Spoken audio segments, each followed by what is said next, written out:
नमस्कार मित्रांनो, मराठी व्याकरण अकॅडमी या यूट्यूब चॅनलमध्ये तुम्हाला सर्वांचं स्वागत आहे। आज पुन्हा एकदा एक नवीन व्हिडिओ सोबत त्या ठिकाणी घेऊन आलेलो आहोत। तर या व्हिडिओमध्ये आपण बालविकास और शिक्षाशास्त्र म्हणजेच बालविकास आणि अध्यापनशास्त्र यावर आधारित एक 15 प्रश्नांचा संच त्या ठिकाणी घेऊन आलेलो आहोत। तर यामध्ये आपण 15 प्रश्न बघणार आहोत। तुम्ही जर यापूर्वी चॅनलला जर नवीन असाल तर चॅनलला सबस्क्राइब करा, लाईक करा आणि शेअर करा। चला तर व्हिडिओला सुरुवात करूया। आजचा पहिला प्रश्न आहे, आनुवंशिकता और पर्यावरण की भूमिका के बारे में निम्नलिखित में से कौन सा कथन सत्य है। पहला ऑप्शन है, विकास के कुछ पहलू आनुवंशिकता और कुछ अन्य पर्यावरण से अधिक प्रभावित होते हैं। सीखने और प्रदर्शन करने की एक बच्चे की क्षमता जीनों द्वारा पूरी तरह से निर्धारित की जाती है। अच्छी देखभाल और पौष्टिक आहार बच्चे के किसी भी जन्मजात विकार को दूर कर सकता है। और चौथा है, पर्यावरण केवळ बच्चे के भाषा विकास में महत्वपूर्ण भूमिका निभाता है। आता प्रश्न काय विचारलेला ही गोष्ट महत्त्वाची आहे की आनुवंशिकता आणि पर्यावरण यामध्ये पर्यावरण की भूमिका के बारे में निम्नलिखित में कौन सा कथन सत्य, म्हणजे आनुवंशिकता आणि पर्यावरण याचा आपल्यावर कशा प्रकारे परिणाम होत असतो। ज्या प्रकारे आपण म्हणतो की बालकाचा जो काही विकास आहे तर तो आनुवंशिकता आणि त्या ठिकाणी आपलं सामाजिकरण आपण घटक बघितला होता, तर त्यानुसार म्हणजेच पर्यावरण आपल्या भोवतालचे वातावरण, तर आपल्या भोवतालच्या वातावरणाचा आपल्यावर कसा परिणाम होतो हे आपल्याला यातून बघायचं आहे। परंतु या खालील कोणतं जे काही वाक्य आहे किंवा सेंटेन्स आहे ते योग्य आहे हे आपल्याला ओळखायचं आहे। सर्वात पहिला आपण चौथा बघूया, पर्यावरण केवळ बच्चे की भाषा विकास में महत्वपूर्ण भूमिका निभाता है, तर हे सरासरी त्या ठिकाणी चुकीचं आहे। फक्त भाषा विकास त्या ठिकाणी पर्यावरणावर अवलंबून नसून पर्यावरण इतर गोष्टी देखील आपल्याला त्या ठिकाणी इतर गोष्टीचा विकास देखील महत्वपूर्ण त्या ठिकाणी भूमिका पार पाडत असतो। त्यामुळे चौथा पर्याय चुकीचा आहे। तिसरा आहे, अच्छी देखभाल और पौष्टिक आहार बच्चे के किसी भी जन्मजात विकार को दूर कर सकता है। फक्त आहारावर त्या ठिकाणी आपले जन्मजात जे काही विकार असतो आनुवंशिक विकार तो दूर होत नाही, म्हणून त्या ठिकाणी तिसरा प्रश्न ऑप्शन देखील त्या ठिकाणी कट होणार आहे, चुकणार आहे। दुसरा आहे, सीखने और प्रदर्शन करने की एक बच्चे की क्षमता जीनों द्वारा पूरी तरह से निर्धारित की जाती है, तर नाही, फक्त शिकणे किंवा जे काही प्रदर्शन करायचं आहे तर ते एका मुलावर आधारित त्या ठिकाणी नसतं। एक बच्चे की जीनों द्वारा पूरी तरह से निर्धारित की जाती है, तर नाही, त्यावर पर्यावरणाचा देखील विविध घटकांचा समावेश असतो, त्यावर आपला विकास त्या ठिकाणी निर्धारित केला जातो। यामुळे पर्याय क्रमांक 1 या ठिकाणी योग्य असणार आहे। तो पण आपण बघूया, विकास के कुछ पहलू आनुवंशिकता और कुछ अन्य पर्यावरण से अधिक प्रभावित होते हैं, तर या ठिकाणी आनुवंशिकता जेवढं आपल्या गरजेचं आहे विकासासाठी तेवढंच पर्यावरण देखील आपला आवश्यक आहे। त्यामुळे पहिला पर्याय त्या ठिकाणी योग्य आहे। पुढचा प्रश्न बघूया, निम्नलिखित में से कौन सा कथन पियाजे सिद्धांत के अनुसार कहा नहीं जा सकता। बघा या ठिकाणी निगेटिव्ह प्रश्न आहे, कहा नहीं जा सकता, यावर तुम्हाला लक्ष द्यायचं आहे। अशा क्वेश्चनचं त्या ठिकाणी प्रमाण वाढत चाललेलं आहे। विकास गुणात्मक चरणों में होता है, बच्चे अपनी दुनिया के बारे में ज्ञान का निर्माण और उपयोग करते हैं। निरंतर अभ्यास से अधिगम होता है, बच्चे अपने पर्यावरण पर क्रिया करते हैं। तर या ठिकाणी कौन सा कथन नहीं किया सिद्धांत के द्वारा कौन सा कथन नहीं कहा जा सकता या कहा नहीं जा सकता यावर डिपेंड आहे 4 सेंटेन्समधून। तर यामध्ये पहिला पर्याय आहे, विकास गुणात्मक चरणों में होता है, तर अगदी बरोबर आहे। त्यामुळे हे विधान त्या ठिकाणी आपला ऑप्शन किंवा आपलं उत्तर असू शकत नाही, कारण आपल्याला निगेटिव्ह उत्तर त्या ठिकाणी शोधायचं आहे। बच्चे अपनी दुनिया के बारे में ज्ञान का निर्माण और उपयोग करते हैं, हे पण योग्य आहे, म्हणजे हे सुद्धा आपलं उत्तर नाही। तर निरंतर अभ्यास से अधिगम होता है, बच्चे अपने पर्यावरण पर क्रिया करते हैं, हे पण उत्तर बरोबर, म्हणजे ऑप्शन किंवा जो काही पर्याय आपल्याला दिलेला आहे तर तो या कथनाला त्या ठिकाणी अनुसरून नाही, म्हणजे सिद्धांत के अनुसार नहीं कहा जा सकता, तर निगेटिव्ह उत्तर त्या ठिकाणी शोधायचं आहे। तर ते आहे पर्याय क्रमांक 3, निरंतर अभ्यास से अधिगम होता है, हे कुठे त्या ठिकाणी म्हटलेलं नाही। त्यामुळे पर्याय क्रमांक 3 हा या ठिकाणी आपलं योग्य असणार आहे। पुढचा प्रश्न आहे, निम्नलिखित में से कौन सी पूर्व संक्रियात्मक विचार की एक सीमा नहीं है। ध्यान केंद्रित करने की प्रवृत्ति, प्रतीकात्मक विचार का विकास, अहमन्यता और अर्थक्रमणीयता। तो यहाँ पर पूर्व संक्रियात्मक विचार की एक सीमा नहीं है, तो यहाँ पर इथे योग्य उत्तर आहे प्रतीकात्मक विचार का विकास, हे उत्तर या ठिकाणी योग्य आहे, प्रतीकात्मक विचार का विकास। पुढचा प्रश्न बघूया, डॅश के अलावा निम्नलिखित कारणों से खेल विकास में एक महत्वपूर्ण भूमिका निभाता है। मग या पर्यायापैकी याच्याशिवाय किंवा या 4 पर्यायामधून कोणता असा पर्याय आहे की ज्याच्याशिवाय निम्नलिखित जो कारण है वो खेल किंवा बच्चों के विकास में एक महत्वपूर्ण भूमिका निभाता है। वे अपने शरीर से निपुणता प्राप्त करते हैं। आता खेळ म्हटल्यानंतर शारीरिक जो काही खेळ असतो तर त्यामधून शरीरभर निपुणता प्राप्त म्हणजे कौशल्य त्या ठिकाणी आत्मसात होत असतं, म्हणून हे सुद्धा गरजेचं आहे। आपल्याला या ठिकाणी अलावा त्या ठिकाणी विचारलेला आहे। बघा हे शब्द छोटे शब्द आहे, परंतु मला गोंधळात टाकणारे शब्द आहे। यह उनकी इंद्रियों को उत्तेजित करता है, तर हे देखील त्या ठिकाणी योग्य आहे। यह समय बिताने का एक सुखद तरीका है, और वे नए कौशल हासिल करते जो सीखते हैं कि उन्हें अब कब उपयोग किया जाए, तर हे 3 प्रकारचे जे काही स्किल आहे ते आपण शिकत असतो, परंतु यह समय बिताने का एक सुखद तरीका है या व्यतिरिक्त हे 3 पर्याय ठिकाणी योग्य आहे, म्हणजे आपलं उत्तर जे आहे उत्तर असणार आहे आपलं पर्याय क्रमांक 3, यह समय बिताने का एक सुखद तरीका है। पुढचा प्रश्न बघूया, निम्नलिखित में से कौन सा प्रश्न बच्चों को गंभीर रूप से सोचने के लिए आमंत्रित करता है। निम्नलिखित में से कौन सा प्रश्न बच्चों को गंभीर रूप से, गंभीर म्हणजेच काय तर मनापासून किंवा जे काही आपण विचार करण्याची जी काही क्षमता असते तर ते पूर्ण शक्तीने त्या ठिकाणी विचार करण्यास लावणे, कोणता त्या ठिकाणी प्रश्न असू शकतो। क्या आप इसका उत्तर जानते हैं, तो यस किंवा नो, हो किंवा नाही असं देणार आहे, त्यामुळे हा गंभीर म्हणता येणार नाही। सही जवाब क्या है, यामधून त्याला 2 ऑप्शन दिले असतात, त्यापैकी त्याला एक निवडायचं, त्या ठिकाणी देखील जास्त विचार करायची गरज नसते। क्या आप इस तरह की स्थिति के बारे में सोच सकते हैं दिलेल्या स्थिती या निवडक आहे किंवा दोनच स्थिती आहे त्यातून किंवा दोनपेक्षा अधिक स्थिती असू शकतात त्यातूनही त्याला ती स्थिती फक्त सांगायची आहे. त्यामुळे तिसरा पर्याय देखील नाही. परंतु चौथा आहे विभिन्न तरीकों से हम इसे कैसे हल कर सकते हैं. या ठिकाणी विभिन्न तरीकों से, तरीका म्हणजेच काय तर त्याला उपाय त्या ठिकाणी सांगायचा आहे. या ठिकाणी त्याला जास्तीत जास्त गंभीर रूपाने त्याला वापर करायचा आहे किंवा तो उपाय त्यावर कारक ठरेल की नाही ठरेल हे देखील त्याला महत्त्वाचं आहे. म्हणजेच विभिन्न तरीकों से हम इसे कैसे हल कर सकते हा प्रश्न त्याला जास्तीत जास्त विचार करायला लावणारा आहे. म्हणून आपलं याचं उत्तर आहे पर्याय क्रमांक 4. पुढचा प्रश्न आहे निम्नलिखित में से कौन सा विकल्प प्रगतिशील शिक्षा का सबसे अच्छा वर्णन करता है. कर से सीखना, परियोजना विधि, सहयोग से सीखना, थीमेटिक इकाइयाँ, नियमित इकाई परीक्षण, रैंकिंग, व्यक्तिगत अधिगम, क्षमता समूह बनाना, छात्रों की लेबलिंग, परियोजना विधि, क्षमता समूह बनाना और रँकिंग. तर या ठिकाणी 4 पैकी कोणतं जास्तीत जास्त चांगलं वर्णन त्या ठिकाणी करू शकेल. प्रगतिशील शिक्षा म्हणजेच शिक्षण, प्रगतिशील शिक्षणाचं सगळ्यात चांगलं वर्णन यापैकी कोणतं ठरणार आहे. तर यामध्ये आहे उत्तर पहिलं करके सीखना म्हणजेच कोणतीही क्रिया त्या ठिकाणी करून बघणे आणि परियोजना विधी म्हणजे प्रोजेक्ट वगैरे जर असेल तर त्याला परियोजना असे म्हणतात, त्याला आपण प्रकल्प देखील म्हणतो. सहयोग से सीखना आणि एकमेकांच्या सहाय्याने त्या ठिकाणी शिकणे हे 3 घटक जे आहे तर यामध्ये महत्त्वपूर्ण आहे आणि हेच त्या ठिकाणी प्रगतिशील शिक्षणाचे एक ओळख होऊ शकते. म्हणजेच ऑप्शन क्रमांक 1. अगला प्रश्न है प्रगतिशील शिक्षा के बारे में निम्नलिखित में से कौन सा कथन बताता है की शिक्षा स्वयं ही जीवन है. या ठिकाणी 4 ऑप्शन त्या ठिकाणी दिलेले आहे. यापैकी कोणतं त्या ठिकाणी आपल्याला उत्तर सांगू शकेल की शिक्षा स्वतः त्या ठिकाणी एक प्रकारचं आपलं जीवन आहे. स्कूल शिक्षा को यथासंभव लंबे समय तक जारी रखना चाहिए. स्कूलों की आवश्यकता नहीं है, बच्चा अपने जीवन के अनुभवों से सीख सकते हैं. स्कूलों में शिक्षा सामाजिक और प्राकृतिक दुनिया को प्रतिबिंबित करे और जीवन सच्चा शिक्षक है.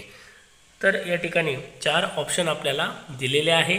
तर यामध्ये शिक्षण त्या ठिकाणी शिक्षा म्हणजे जे काही आपण शिक्षण घेत आहोत तर हे सर्व समावेशक किंवा स्वतः आपलं त्या ठिकाणी ते जीवन कशा प्रकारे होऊ शकेल. तर पहिलं ऑप्शन आहे की स्कूल शिक्षा को यथासंभव लंबे समय तक जारी रखना चाहिए. यावरून देखील आपण आपलं उत्तर किंवा शिक्षा स्वयं ही जीवन हे सिद्ध होत नाही. पुढचं ऑप्शन आहे स्कूलों की आवश्यकता नहीं है, बच्चा अपने जीवन में अनुभव से सीख सकते. सगळ्या गोष्टी अनुभवातून त्या ठिकाणी शिकल्या जात नाही. अनुभव गरजेचा आहे. मी असं म्हणत नाही की अनुभव गरजेचा नाही, अनुभव गरजेचा आहे, पण तेवढं स्कूल किंवा शाळा देखील महत्त्वाची आहे. म्हणून दुसरा पर्याय त्या ठिकाणी नसणार आहे आपलं उत्तर.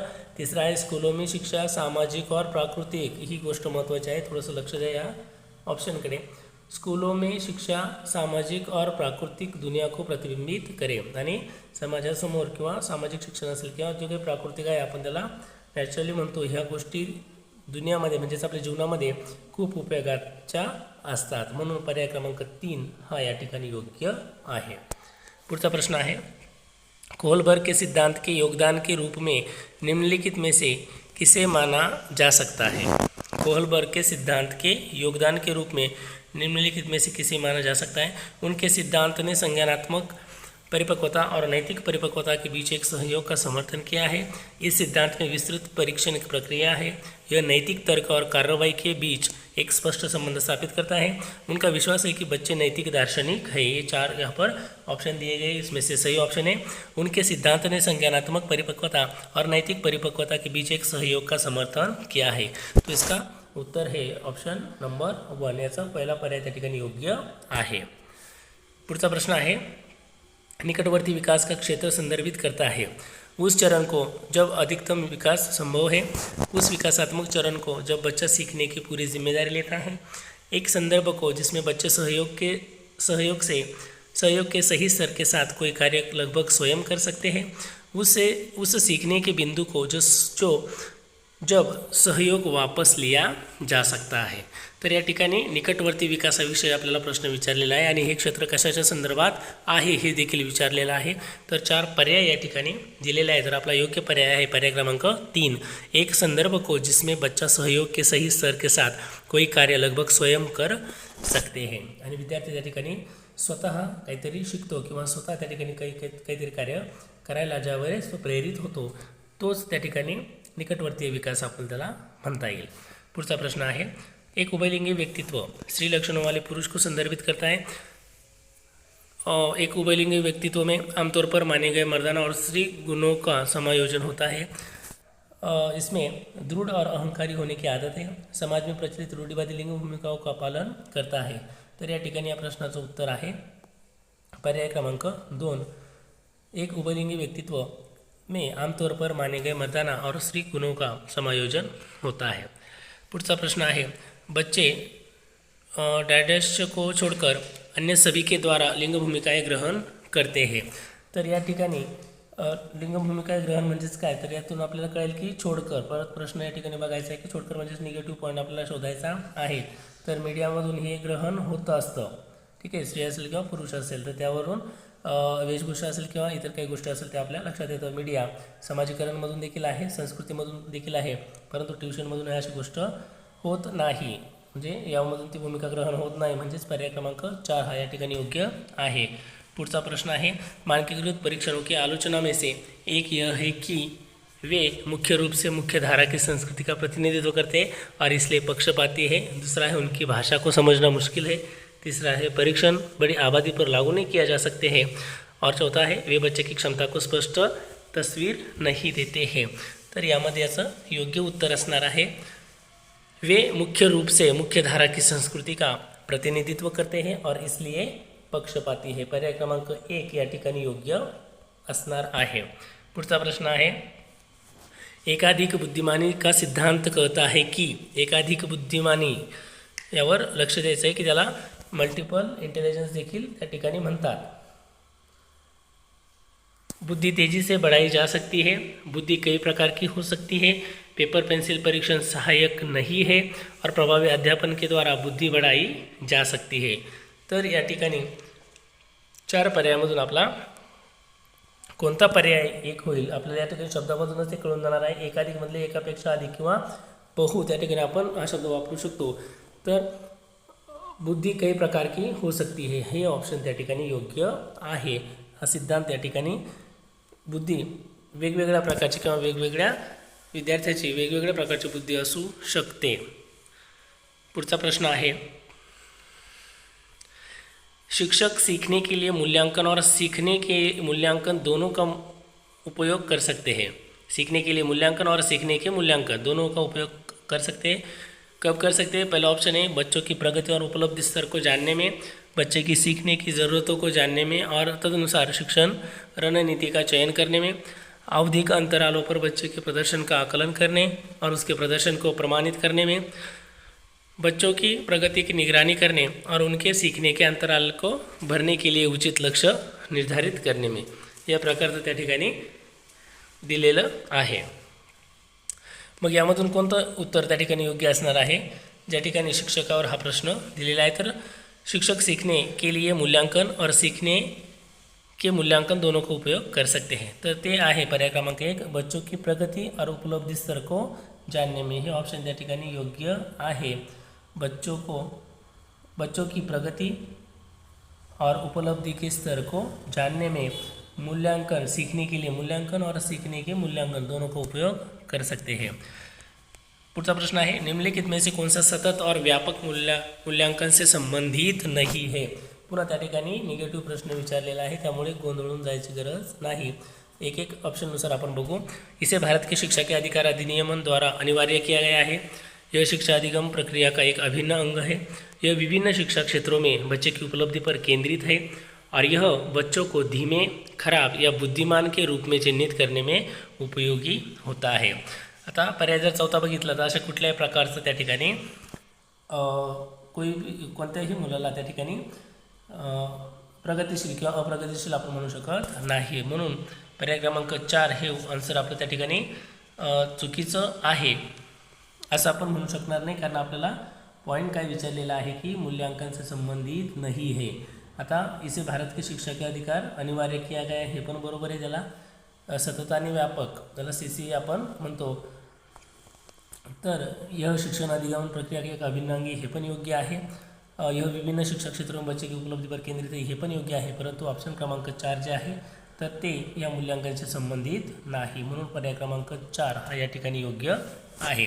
तर अशा प्रकारे 15 प्रश्न आपण या पेपरचे बघितलेले आहेत. उर्वरित प्रश्न 15 प्रश्न हे पुढील व्हिडिओमध्ये तुम्हाला नक्कीच मिळतील. त्याचप्रमाणे तुम्हाला व्हिडिओ कसा वाटला कमेंटमध्ये नक्की कळवा. चॅनलला सबस्क्राईब करा, लाईक करा आणि शेअर करा. थँक्यू.